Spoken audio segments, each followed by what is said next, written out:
Hello, everyone, and welcome to Your Mind, Your Reality, Your Results, a weekly live show where I talk with experts in the subject of mindset so you can change your mindset and ultimately get the amazing results you want. I am so pleased today to be sitting with Debra. Welcome to the show, Debra. Thank you, Leah. I love what you do in personal development, and it's an honor to be here. Well, thank you so much. I really appreciate you being here, and thank you for saying that. If you haven't met me before, my name's Leah Fink. I'm the owner and founder of All Thrive, and I help protect people from the pain of damaged relationships. So if you want to chat about that at all, I am always happy to chat. But that is not the focus of today's show. Today we're going to be capitalizing on Debra's wisdom. So if you do want to engage with us, please do feel free to use that comment box to ask questions, or anything you'd like. Even if you are not watching this live, please feel free to ask your questions or put your comments in there, as then we will be able to get back to you. So to start out, Debra, why don't you tell us a little bit about yourself and how you became actually, no, before that, even, I do want to mention, if you saw Debra's name and you went, oh, I'm going to skip this because I'm not a parent, I just want to reinforce that the stuff she is talking about today is not just about being a parent. It's amazing for your kids, but this is certainly something I hope everyone is applying in their life because it's really good stuff. So why don't you start by telling us a little bit about how you got to be here, Debra?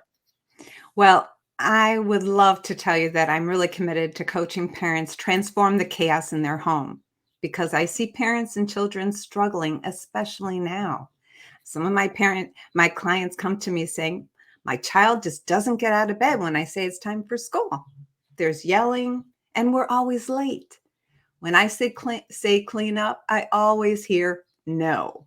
And when I'm on the phone, I'm like a magnet. That's when they come in to bother me. So sometimes everything is a turmoil. Leah, I get to transform the lives of children and parents to create loving, gratifying relationships with their children for a lifetime and then pass it on to future generations. And this fills my soul. I knew I could help families and parents from the time my daughter's elementary school offered parenting courses. So I went. I love to learn. I thought, why not? Well, after contributing to the class, they asked me to come back to teach. And later I became certified. And through the influence of my father, who, Leah, by the way, was ahead of his time in parenting. In his era, it was almost archaic, harsh punishment, do as I say, not as I do, right? Yet he raised my four brothers and I with a different approach. Loving, of course, very respectful, and he had an encouraging manner to his parenting. My mother, also loving, yet had a different parenting pattern. So I know firsthand the outcome of good parenting. And parents, they may be yelling or saying hurtful things. They don't want to hit, yet they feel defeated, even with day-to-day frustrations. They recognize they are not having the relationship they desperately desire. They know they need to learn something different and do something different. Yet some clients don't even recognize how they present themselves to their children. And so, as we talked about today, I have the time for 3 of the essential foundations that, as you said, is great for any relationships. But since we're talking about families, I'll share Transform Chaos with the KID formula, KID. K stands for Kickstart Respect. I, Instill Cooperation. D, Deliver Encouragement. But first, if I may, Leah, can I go into the brief background of the 3 parenting patterns? Well, I would love that. I think that's a great base. And I just want to, if I can say something, what an important validation it is for you to say, I had really amazing parents and there was still things I could learn. Because I think when we look at any personal development, any growth, any goals that we want to achieve with relationship, it's great to acknowledge, yeah, you know what, I'm in a good place and I could still do better. So, and this is how people can do this. So yeah, please talk about the parenting styles. Thank you. Thank you so much for confirming that. And the 3 different styles, they're not definitive. There may be in some people, but they may overlap at times. And in certain situations, this other parent may come out, right? Totally. And we know being a parent is much more than cook, maid, chauffeur, right? We're teachers, and it's so essential. But how we teach, that's the difference. So the first one is the commanding, controlling parent that likes to take charge, yet dominating the family is not the same as leading the family. And this type of parent may be teaching children that only their desires, their emotions, and their way is the right way. And this can leave children feeling neglected or disrespected. And then on the other extreme is the overly permissive parent who may have some rules or not any rules. And the rules they have, sometimes they enforce them, and other times they give in to their child. When you are consistent, you are believed. So think about this. If your child sees you enforce the rules sometimes and give in other times, they may not believe you, the parent, or that the rules are real. So respect goes out the window, and it's really easy for children to misbehave because the rules aren't consistent. So I help my clients move into the proactive parent who uses respectful communication, active listening, not multitasking. Leah, how many times have you been at a park or a restaurant and you see families, cute little kids, and the parents are paying attention to the phone, not the children? So they need eye-to-eye contact. It makes the child feel valued. And the proactive parent provides understanding of the family rules and values while using discipline technique that teaches rather than punishes. So I help parents become aware because most of them are unaware of their parenting patterns through these methods with proven techniques using evidence-based and psychology-based approach. Well, that So, oh, go ahead. I was going to say that's wonderful to hear and very intentional, which I absolutely love. And I, when I hear that, I think a lot about how much it draws on that empathy piece about creating a relationship and empathy instead of controlling, even though Yes. controlling might feel easier and safer. Absolutely. And we can get into how some parents just parent because that's the way their parents did it. That's all they know. Some parents might go the exact opposite because they didn't like what was going on. And when you say empathy, I'm so glad you brought that up. I had a client come in and said, I just want to teach my boys how to be empathetic. And I said, you can. We can teach you how to do that. Yeah. So there's definite ways with active communication and different skills that I teach that you can teach it. And most people don't realize that can be taught.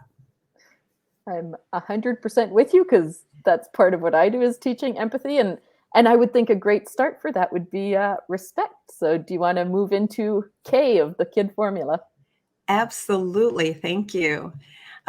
So just so you know, if you don't know already, our children remember our actions far more than our words.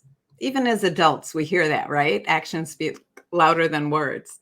So everything you do now, teach our children so many things. Respect or disrespect is just one.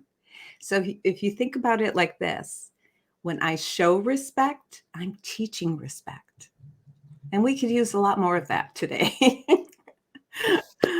But first, I usually tell my clients, what doesn't respect look like? So one of them is not listening to them. And as we said, being demanding or controlling, yelling, shaming, hitting, anything that puts them down or makes them feel bad. And yes, you do have to discipline them, but it's the way you discipline them. And also being the overly permissive parent, letting them run the household, no rules, is actually teaching disrespect. And Leah, even more subtle, but I think it's very significant, is if you don't have faith in them, or if you're diminishing their unique light in some way. I don't know about you, but I've heard many adults who felt this way as a child, and they're still working their way through it. So if I may, I'd like to frame this in a bigger concept of mutual respect. One of my clients, Kayla, was frustrated with her daughter's need to lose some weight. So she insisted she play basketball, thinking it would be fun while losing the extra pounds. Except it was a huge battle every time. Yelling, crying, stamping their feet. There was so much resistance. So I asked Kayla, was there ever a time when your parents wanted you to do something that you really didn't want to do? Yes. Her mother demanded she play basketball. We talked further, and Kayla revealed she hated to play basketball. She even cried over it. Gently, I said, can you see how your daughter feels when you demand she play basketball? Kayla reflected, tears in her eyes, realizing what she had done. She now began to really understand her daughter, and we worked together for a win-win solution. Found out her daughter loves to swim, and Kayla's concern for her daughter's health was met. We found a solution, but Kayla couldn't see swimming as an option until she learned to really listen, understood her daughter's desires, and learned about herself as well. Digging deep, we found a win-win solution that works for both parties. And Leah, I do uncover a lot of these connections and help my clients see past experience, thoughts, beliefs, emotions, and ultimately how their responses dictate what we do and who we've become. I'm sure you see that as well, right? Yeah, a lot. So parents can kickstart respect by listening and giving choices through several techniques that I teach in the course. And through respect, Kayla and any parent can see this is the beauty of it. Less rebellion and fewer power struggles instead of being a commanding parent. And early on, I knew from my dad, as a parent, if you think about this, when I show respect, I earn respect. It doesn't come automatically. So you're showing respect by listening, and your kids are going to listen more to you. It's almost like we're a mirror. We are definitely mirrors. Well, and what I love about that too, when you think of that respect and you're talking about mutual respect, I also think about the respect for self. So when you think about that over controlling parent, they probably have I wouldn't even call it respect, this ego of they need to be respected. The permissive parent maybe actually isn't respecting themselves and their decisions. And it's when they're also as that example for that child, if you don't show your self-respect, how is your child going to learn to respect you or themselves? So that's, yeah, that was just a great thing to think about, that respect piece. Thank you. That is beautifully said. I really like how you put it all together within how it shows up and what we may be feeling ourselves and how it actually comes out. So that's beautiful. Thank you. All based on what you said about the mirrors. I'm with you. All our relationships, they're great mirrors for us. So now we're ready for the I in kid, which is instill cooperation. We know that every family and every team of any kind thrives on cooperation. So what you can do is start by asking your children to participate in the decision making within parameters. One of my clients, Anna, loved her kids, of course, yet trembled at the morning routine, which is so common in families, those sunrise battles, or any routine can be such a hassle. Well, here's a simple shift that led to cooperation. I suggested during a calm part of the day for Anna to explain to her boys what has to happen in the morning. And she added, I didn't want to feel rushed or stressed, just a calm, loving start. And who doesn't want that, right? She told them, you have to get dressed, eat, brush your teeth, everything on the list. And guess what? She has to do the same thing and start work on time. I then suggested she ask her children this key question. And some people might want to write this down. How do you think we can get all this done?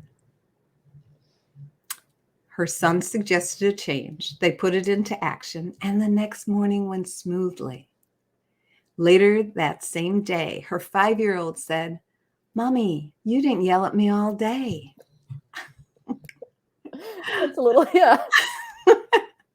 Leah, oh my gosh, it's so charming and it just warms my heart. Something so simple yet so powerful can change the life of a child and the family. And this is why sometimes a certain word can make a difference or a phrase, and then there's definite techniques that I teach, but it may be a different situation, but it's all the same concepts or principles. And what you're doing with getting participation from your children is you're now giving your children shared responsibility and ownership of the conflict. And what I love is they're now have the ability to be part of the solution, which means your children are now problem solving. They have skin in the game. It's not about being a mean mommy or daddy. And when we ask them to participate, it's huge for so many reasons. So you're encouraging open communication. You are empowering your children. And you're giving them a sense of control over their lives. So think about the events that happen in life when kids feel powerless. It could be a divorce, moving to another town or state even, or all the varieties of school we've had these past almost 2 years. They had no choice. And it keeps going on. You're showing them you have confidence in them because you're asking their opinion. They feel valued. You're teaching cooperation, responsibility. They're taking responsibility. And even negotiation and persuasion, especially if they're teenagers. So this was a simple example. And yes, there's more complex ones, but the concepts are the same. And we cover all that in my coaching. But, just know that you're strengthening family bonds when you're cooperating with each other. And it's a much needed foundation for those teenage years. I mean, I can definitely get on board with that, because one of the things I talk a lot about is power dynamics and how those affect. And that obviously has a huge role in people feeling empowered or disempowered. And I think one of the hard things I hear from people is there's that responsibility to being a parent, and you're trying to do your best and you're really trying to help your kid.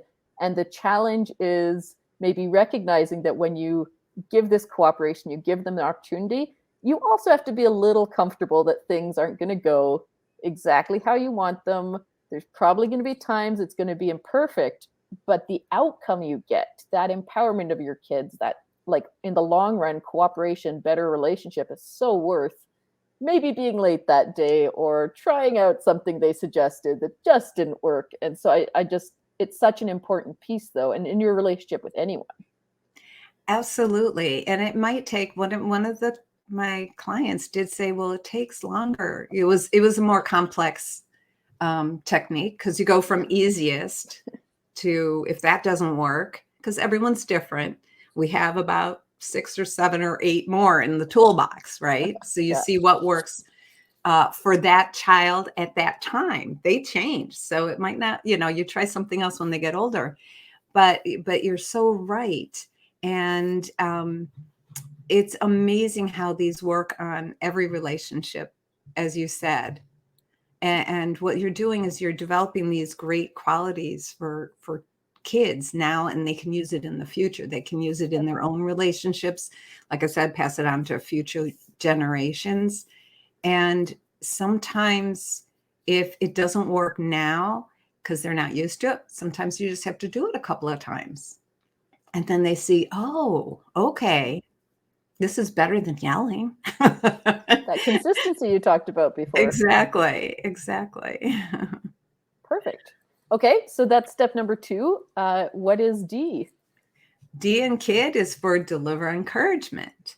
And I wonder if anyone can think of a time in your life when you felt diminished or dismissed entirely. Now, this can happen as a child or as an adult. And what we needed was support and encouragement. So some parents in the rush of life forget to encourage. I understand that. But we want to try to catch them being good too. And in my programs, parents learn that there's ways to foster independence, value your children, expand on their strengths, and find real connection through encouragement. But what I love also is, I help parents distinguish between encouraging and discouraging, because sometimes they don't recognize it, and how it leads to success or failure, high self-esteem or low self-esteem. And the bonus is studies show that kids with higher self-esteem act more reasonable and listen.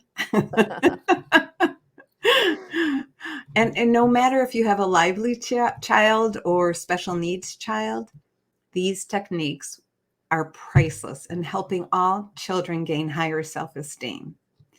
So what's really important is higher self-esteem leads to courage and confidence. And children need this as they grow. Well, anyone needs it, right?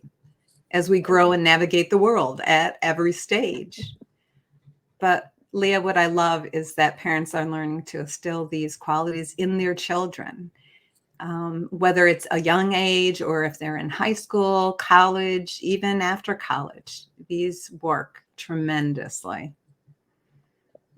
What I think of with that too is our brains have a negativity bias, and we need about 8 times the positive feedback as negative feedback to even break even.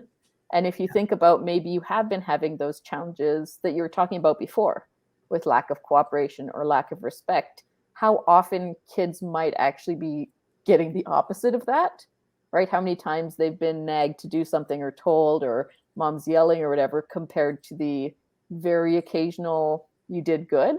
So I love this idea of creating that practice where you are encouraging constantly, because you're reinforcing that good behavior. You're getting them that empowered, confident mindset.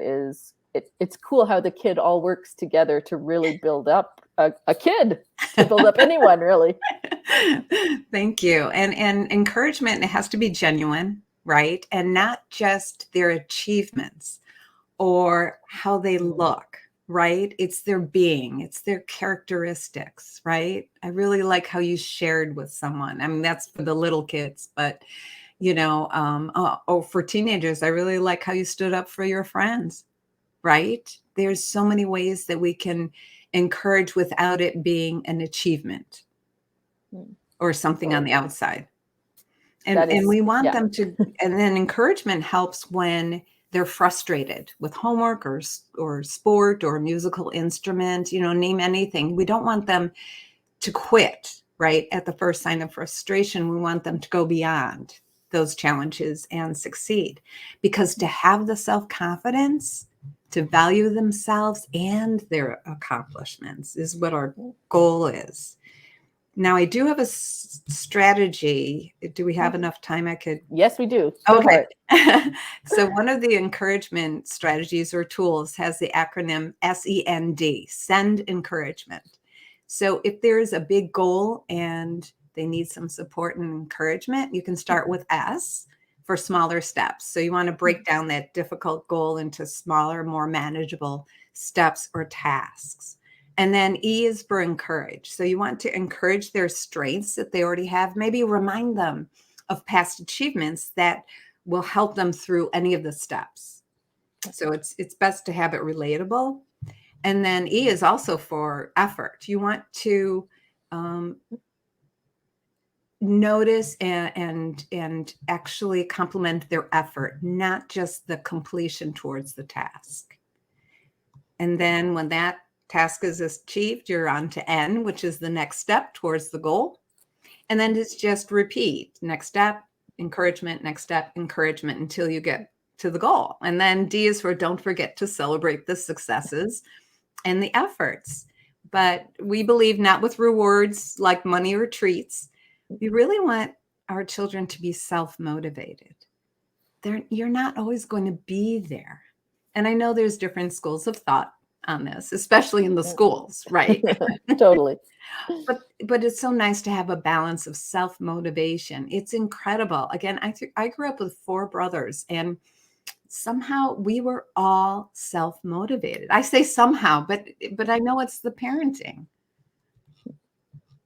What that really reminds me of Both of those pieces, both the extra tool and what we're talking about, is that idea of fixed versus growth mindset as well, of instead of just telling a kid you're pretty, you're smart, you're good, which are kind of traits that they then have to take on. It's like defining who they are versus saying, wow, you worked really hard on that effort piece that you're talking about. I could really see you putting in the effort. I think that's such a big one too when it comes to that internal motivation, to the ability to feel like they can get through things, instead of it's just, if they fail, then it's a failure of who they are. Oh, beautifully said, Leah. That is so important. And I know I'm skipping through because I'm trying to get a lot out, but effort is so important, because if they didn't get to that step yet, complimenting them and encouraging them about the effort will help bring them into, okay, I want to do more. I want to try more, right? Totally. Do more and try more. So yes, thank you. When it's so hard realistically sometimes to have a result. There may be things out of your control. You may have just not done as well as you hoped. Something just went a little bit off. And if you just fully disregard everything that happened before, how hurtful would that be if it's only about the end goal? So yeah, I just love that you're talking about this stuff. And you and I could probably go into many So many many deeper things. discussions on that. I can tell already.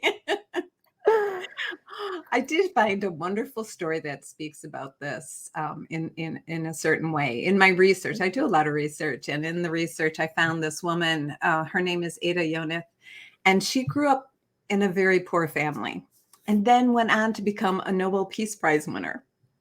So she was speaking to some students about how curiosity, persistence, and out-of-the-box thinking led to her success. And it just reminded me that, these are some qualities that are seen as challenging or disruptive in some classes, and they're squashed and diminished, right? Especially if you have a very lively child. Let's put it that way. But instead, you can learn how to redirect and guide this behavior with the techniques that I teach. So you want to address it, but not by criticizing or diminishing them or even taking over. But through the discipline and encouragement skills, we can transform the behavior into an asset, which I love. Now, I cannot promise your child will become a Nobel Peace Prize winner. I'm not making that claim. But by delivering encouragement, we can work to ensure your child is seen and encouraged while boosting their self-esteem.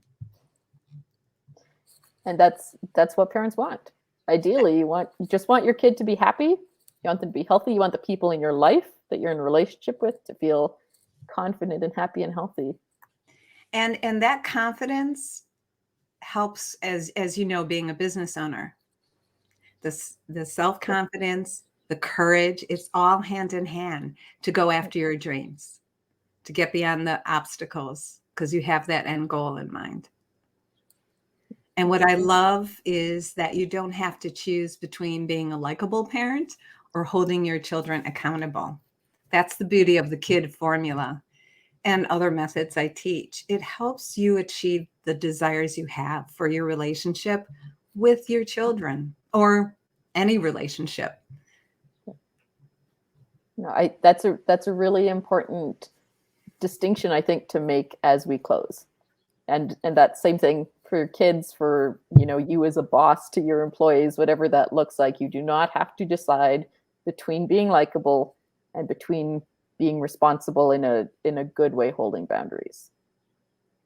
Absolutely. One of my clients was taking my course for having the better relationship with his kids, but also for his employees.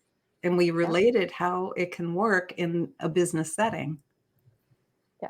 No, personal and professional development are hand in hand. You are a person, you are a human in work, you are a human at home. So that cross skill development is super important. So I realize we're coming up to our time, which is sad because I feel like we could go on for hours and hours here. From what I understand, though, you have a little bit of a gift that you want to share with people. I do. You might want to grab my Ditch the Chaos and the Sunrise Battles. It's a downloadable PDF, and it's a short 3-step method to get your children to listen. And actually, this could be used for any relationship. I used it with my parents. Don't tell them. Hopefully they're not watching. Well, maybe they will. We'll see. I'll see if I let them in. No. No, it was really it was just that it was something that I gave them a choice. And it was really something that I wanted to be a part and help them with something. And I knew that they didn't want me to help them, perhaps. They didn't want to put me out, but I wanted to be there. So giving a choice helped. I was able to help them. I love it. Well, that sounds like an amazing resource. I might be capitalizing on that as well. But we will make sure to put the link for that in the comments as soon as this ends, so everyone will be able to get it. And also your contact info. So if they have any questions, if they want to get in touch, Debra's an amazing resource. From the first time we met, I was super excited to have her on. So I hope you guys all take advantage of that. Well, thank you so much. Thank you for letting me share my passion. It's I want to do something to help families and children so much. I want them to have the same kind of relationships I had and I have with my daughter. So yeah, thank you. That's incredible. I very much hope the same for people. And I hope this has been helpful, because it is such critical stuff. So thank you for being on the show today, Debra. Thank you. Awesome. And we'll see everyone next week. Bye.